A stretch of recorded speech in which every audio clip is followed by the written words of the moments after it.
Well, as you've been watching with us, sentencing has just been concluded in the case of a man who pleaded guilty to killing a teenage girl with albinism and her 1-year-old cousin. Let's go live now to the High Court in Middelburg. Our colleague Usipepile, quite a long morning for you, Usipepile. 2 life sentences and a further 5 years. How did Thubane look when the sentence was given?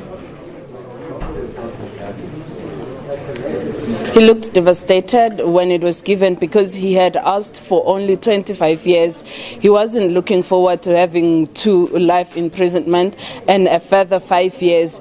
And he was hoping for a lighter sentence. But when the judge read her conclusion, she mentioned that he didn't show genuine remorse.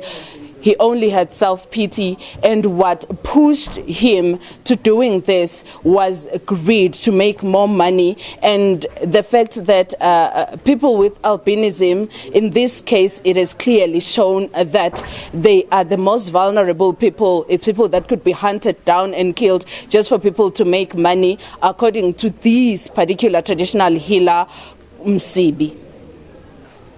So pictures of jubilation in the court. Is there general satisfaction with the sentence?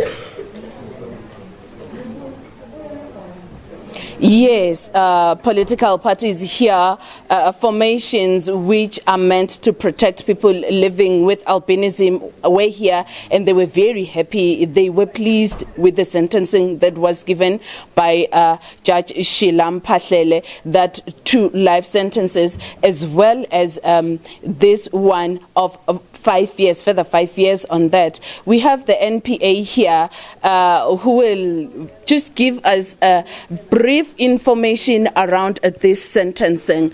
Now, please tell us what this means for the NPA. Okay. The sentence imposed by the court to the accused befits the crime committed, and it's bringing hope that the wheels of justice are turning, and hoping that justice will be served. There's still 3 more people who pleaded not guilty to these charges. What do you have to say about that? Okay.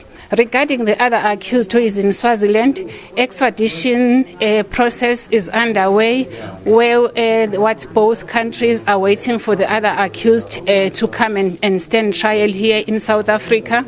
And regarding the sentence, the NPA hopes that the families of the victims will have hope that justice will still be served after the other accused stand trial. Thank you so much. That's the NPA spokesperson in Mpumalanga, who was just telling us what is happening at the moment and what will take place, what they are hoping for. The extradition process for the guy that is still in Swaziland, that is facing the same charges, is underway. They are happy with the wheels of justice that have shown that they can turn and justice could be found. In your process of covering this story, what did it teach you about the plight of people living with albinism, specifically in Mpumalanga? I've learned a lot, because when this story broke, there was another case in Pinar, just outside Mbombela, where a guy was stuck out for his parts because he was with albinism and he died. And when this case was ongoing this side, I could see that these people are so vulnerable. They need to be protected. In fact, the nation at large needs to be taught. They need to learn that people with albinism are normal people like everyone else, and that is what is lacking in our society. People still look at people with albinism as another species, as people who are not normal, who are not supposed to live. In other instances, they go to the extent of hiding them. Their families are hiding them because they know the outside world. When they see them, they see money, they see wealth, they see every other thing you can imagine, and in turn they kill them. So now the best thing that families are doing for their children is to hide them. They deserve to live like everyone else.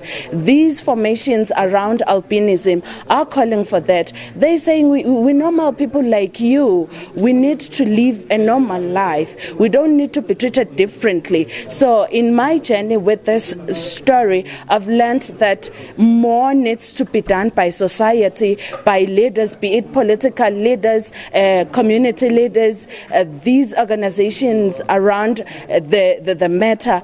A lot still needs to be done to educate people that one cannot get rich by killing another. Thank you so much, Sipepile, for that update. Just a confirmation again, 2 life sentences and 5 additional years to that running concurrently. Yes, it's 2 life sentences, and then it's 5 years extra to that. Remember, he had pleaded for 25 years, just 25 years imprisonment. Now he's getting 2 life sentences and another 5 years on that because he was pushed by greed to do this.